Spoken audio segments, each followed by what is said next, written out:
biggest thing that photographers are going to love if you're a reporter is being able to write to the video.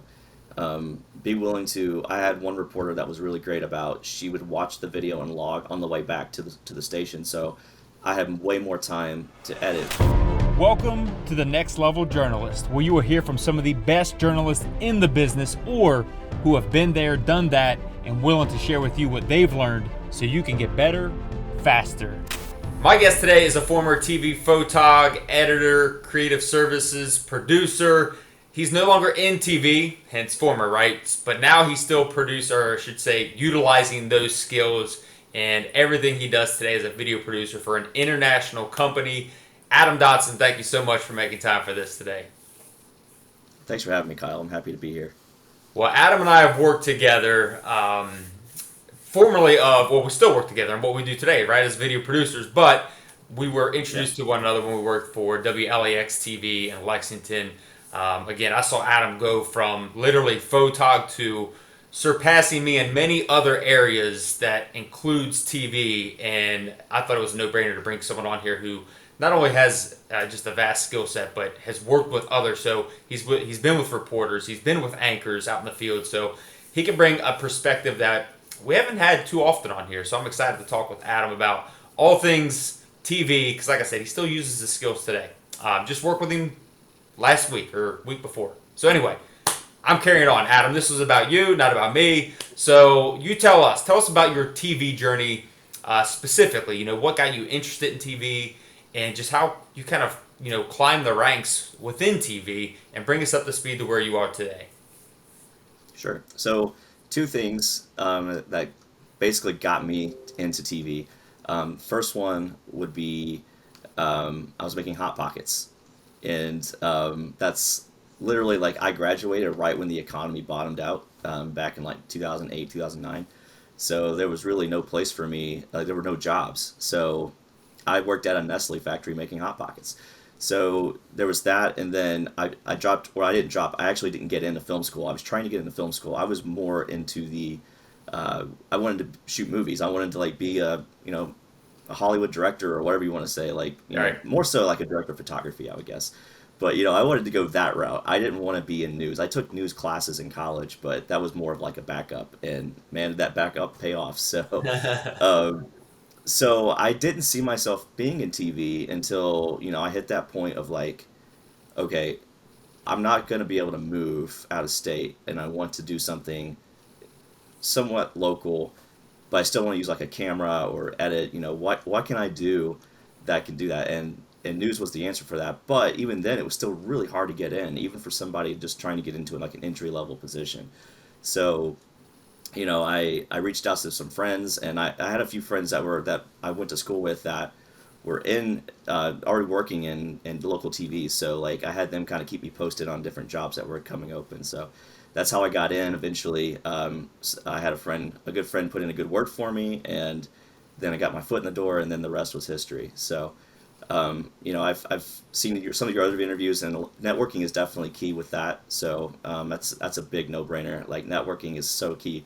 That starts even in college. Like be friends with everybody. Maybe your competition in class or something, but down the road, they may give you a job, or help you get a job. So Yeah. that was definitely my case. So yeah, that's how I got started. Started as a video editor at ABC 36 here in Lexington, Kentucky, and did that for about a year, and luckily was able to move over to the number one station, LX 18, which is, Kyle, that's where you and I work together. Got on there as the night side video editor, and I did that for about 2.5 years. And then creative services position opened up there, interviewed for it, didn't get the job. So I asked the guy who was interviewing me. I asked him later, and this is something you should always ask somebody when you don't get a job. You know, what can I do in the future that would make me what's the word, like just a better candidate or anything like that. So Yeah. he told me straight up. He's like, listen, he's like, you've got the editing skills, but you need shooting experience. And what I had from college just wasn't enough. So I'm like, okay. So that's kind of when I started to plot my course. Like in my mind, what I wanted to do was creative services, which was, for people who don't know, it's usually every news station has a department like this where you shoot, edit, write local TV commercials and sometimes news promotion for the station.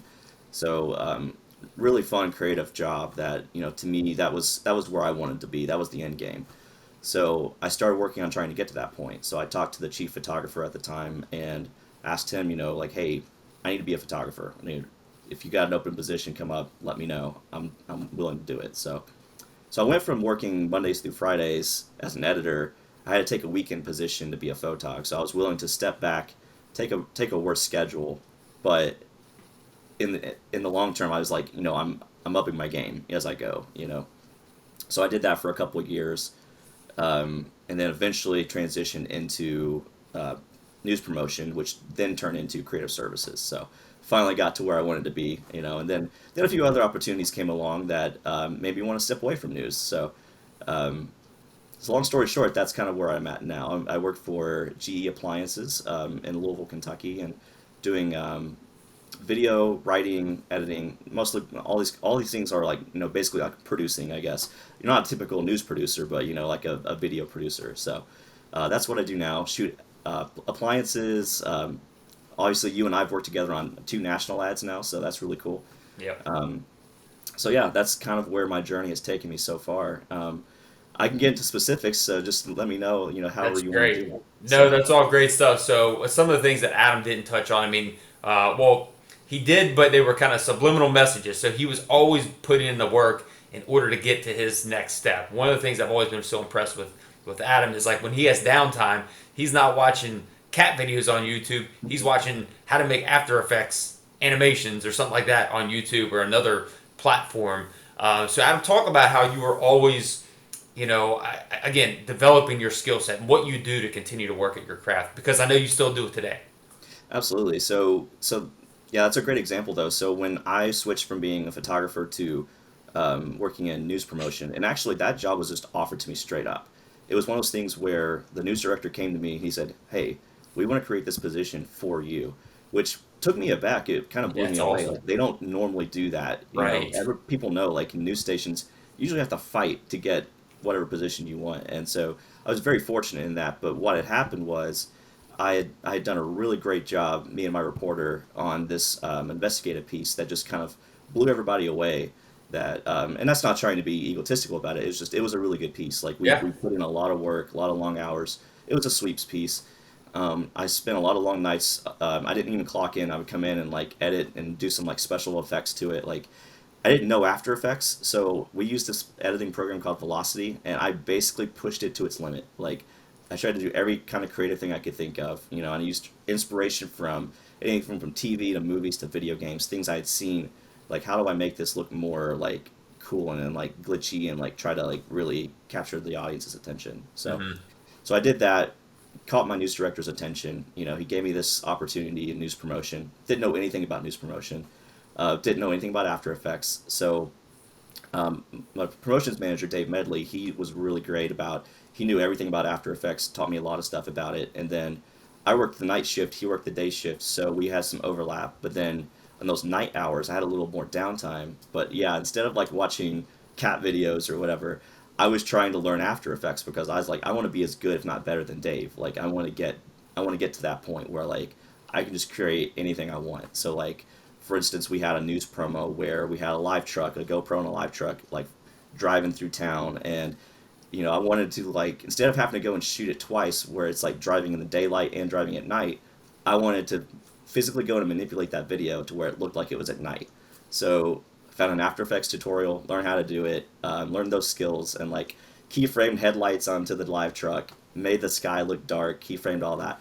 So it took a few days to do it, but man, it looked really cool. Like it impressed the news director, and that was what I was kind of going for there. But also just really wanting to up my game and step up and like try to get better at those kind of things. Like motion graphics was something I always had an interest in, but just didn't have time to do as like a news editor. So just wanted to, when I had that time, really try to focus and hone that craft, and which led me to a lot of great opportunities. And I think even you and I, the first time we really collaborated together was on a UK sports video that you were working on at Yeah. the station, and you came to me to help with some of the special effects, which Yep. was like that was huge for me because like nobody at that point had really been using me for that kind of stuff. So it was like a great way for me to kind of flex that muscle and like really get in there and try to do something like that.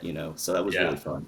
Yeah, you blew me away with that, and everyone that saw it. So I can't remember what we called it, but you can check out. Maybe I'll just put the link above so people can check Cool. that out. And what's funny is we both would probably look back on it and be like, man, we could have done so much better. But then again, it's more about the story. That video is still so cool to this day, whether you're a UK fan or not. But such a cool collaboration that we did. But it got Yeah. a decent amount of views pretty quick. I think you got like Jay Billis retweeted it at one point, didn't he? Yeah, it was cool. A lot Yeah. of eyeballs were on it, Yeah. and still it gets comments to this day. Whether again Yeah. people saying that was the best team ever or I hate UK, and it's like, well, Yeah. Right. yeah, Right. well, I mean, I get that, but yeah, I mean, you always and you probably just blew everybody's minds with you're talking about keyframing, turning daylight into night and night to day, and all this other stuff. But the message is simple. They're like you put in the work when no one was watching. You going in. You already mentioned like you were going in. You know, on off hours. You weren't clocking in. You were trying to get better. Any chance that you could, learning from your mentor, trying to pass him up. And all due respect to Dave, you probably have.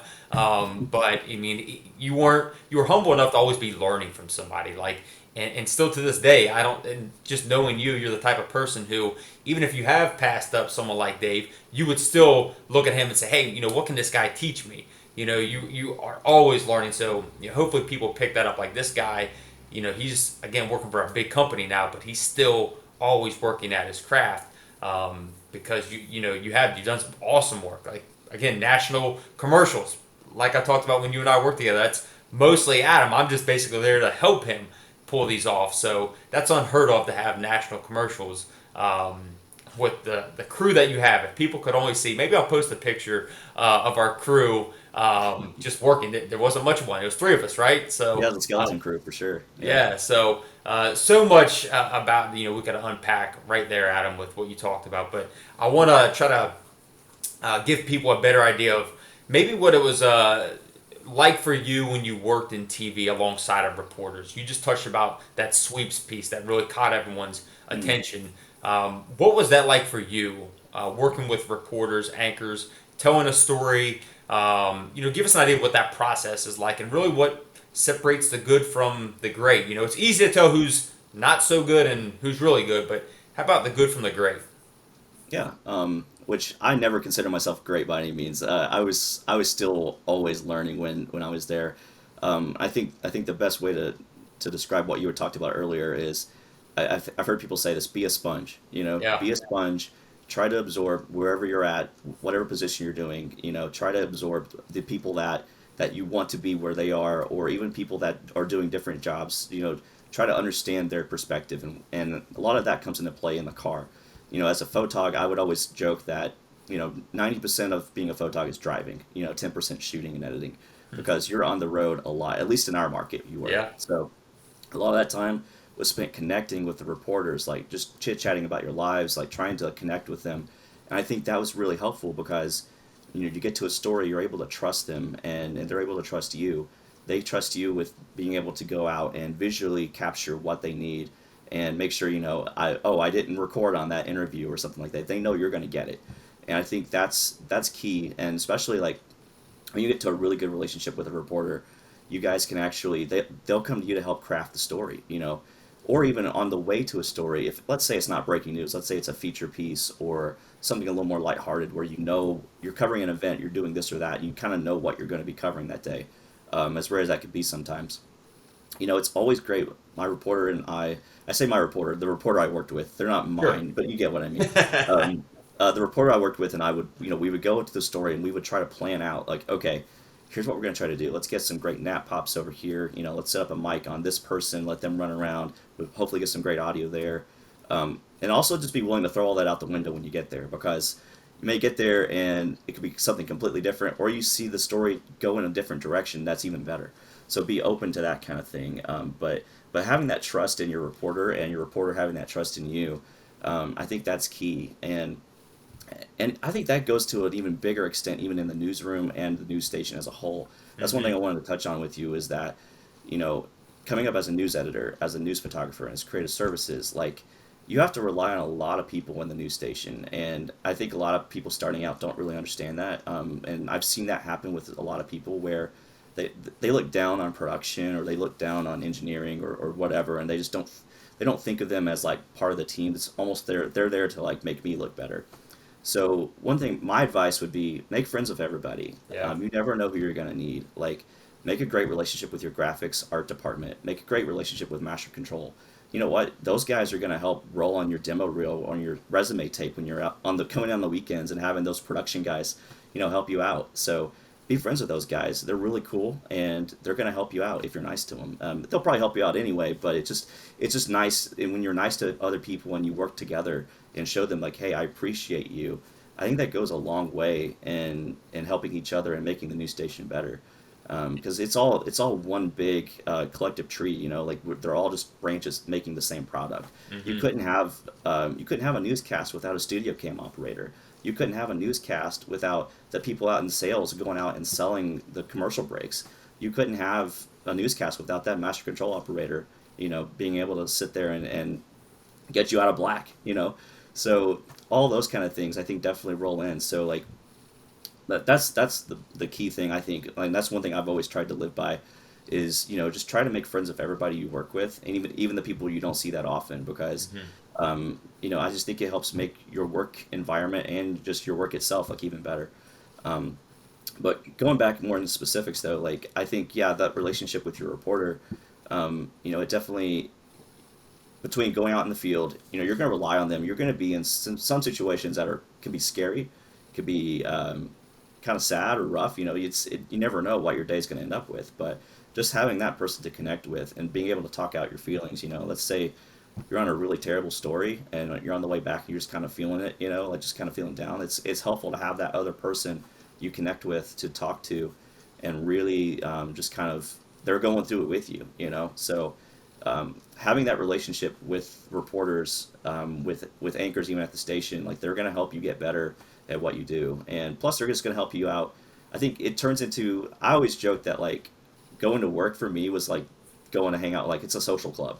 Yeah. Like I didn't need to really go and hang out with people after work because I was already doing that at work. Like it was so much fun, just Hmm. getting to hang out with people all day. Just, and it's exciting. Like when you get into that news atmosphere, you almost kind of live and breathe it. And coming from someone like me who didn't even like news growing up, I got into it. I became a newsie. I watched the news. I would start to keep up with everything, even on the local level.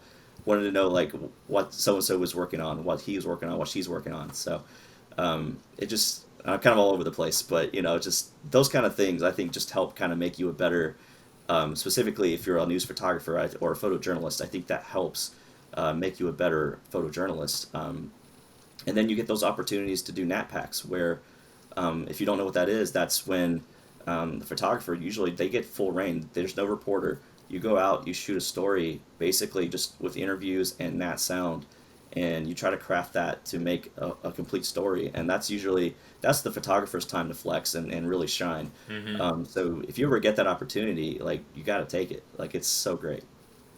Well, if you would, Adam, talk a little bit about what that would be like to produce a Nat Pack. Hmm. How you approach something like that, the elements that are involved. Because if a photog sees this, they'll definitely eat it up because like, wow, this guy's been there, done that. Get out the notepad and pen and start jotting down some thoughts. And a reporter can get a perspective like, hey, this is what goes into it. This can help me relate to my photog a little better. So take us through your process and what it was like for you to create a Nat Pack.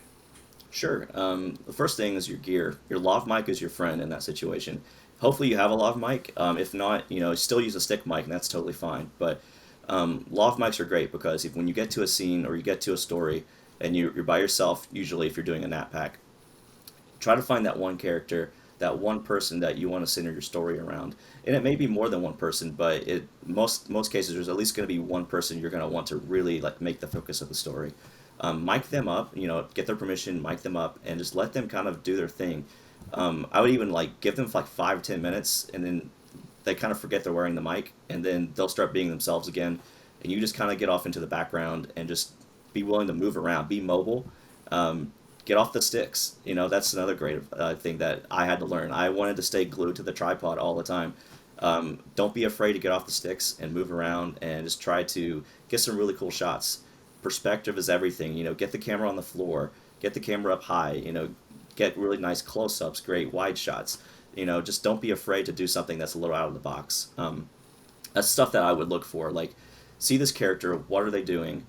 What can I do to get great video? And on top of that, what can I do to get great sound? Because a lot of people don't think about the sound, but sound is key. That's 50% of your story. You're not only watching it, but you're listening to it. So if you want something to make it, if you want to make it more dynamic, I think that going in and getting all those like little nap pops, little things like, let's say someone's clapping, someone's playing an instrument, whatever it is, you want to get something, you want to find things to like enhance that story. So just be aware of your surroundings when you get to a place and you're going to shoot the story. Sometimes you can't plan ahead because you never know what you're going to run into, but just kind of have those things in mind. Be willing to go up to somebody. I was timid at first. I didn't want to go ask people if I could put a mic on them. Just be willing to go up and do that. Be able to go up and say, hey, can I mic you for a little bit? Just to have you go, pretend like I'm not here. Do that. Don't be afraid to go around, get extra shots. I overshoot everything. I probably got made fun of because I would like shoot over 100 shots per story just because, like, in my book, I think that bails you out. You have so much more to work with because if you come in back to the station with like 15 shots, you're not going to have much to work with for a story. Plus, your editors are going to appreciate you more too because they're going to have to cut VOSOTs out of that somewhere down the road, whether it's for like the overnight newscast or the next day. Yeah. So just be aware of that too. Yeah, no, it's all great stuff, and it's so true about the audio. It's such an overlooked component, but can really make or break just as easily as the video can. So, hopefully people are putting as much stock into that element because it can, and you're just scratching the surface with that process because then you got to go put it all together. And I know we could spend all kinds of time on that, but I want to shift the focus more to. So we talked about the trust and that relationship that you built with the reporter. Obviously, the closer you are, the better you know the person, the better team you're going to be. What did you pick up out of maybe the skills that you saw a reporter have that you said, what, that's a great skill, it makes my job easier, or what a reporter shouldn't do? Anything that you can remember that stood out to you about working with somebody, thinking, what, you should have these skills as a reporter, and maybe not do some of these things. Anything that comes to mind? Yeah. I think the biggest thing that photographers are going to love if you're a reporter is being able to write to the video. Be willing to. I had one reporter that was really great about. She would watch the video and log on the way back to the station. So I had way more time to edit for the newscast as opposed to waiting till we got back. Let's say we drove an hour away for a story. She would have it logged by the time we got back, as opposed to like getting back, then logging the story, and that takes another hour away from me being able to edit. So that's a nice time saver. It's being very mindful of your photographer. So that's one thing I always appreciated. I think so. Yeah, writing to the story, and I think the other key thing is not being afraid to try to get sound from other people. Sometimes you could do that to a fault. So like I've had people try to get like 6 interviews, and I'm like, do we really need 6 interviews for this story? Right. But it is what it is. But there are reporters that are a little timid about going up and talking to people, and I totally understand that because I was like that as a photojournalist. But I think the really good reporters are not afraid to go up and ask people, to talk. You would think that would come with the job, but there are times where it could be intimidating to do that. So being brave enough to do that, I think, is key because that makes the job easier for the photographer because they're going to get their sound quicker and be able to start thinking about the interviews. Those two things, writing to the video and logging, on the way back from a story, trying to be mindful of time and just really trying to help your photographer. Because I think overall that's going to make the package better, for both people, for both the photographer and the reporter.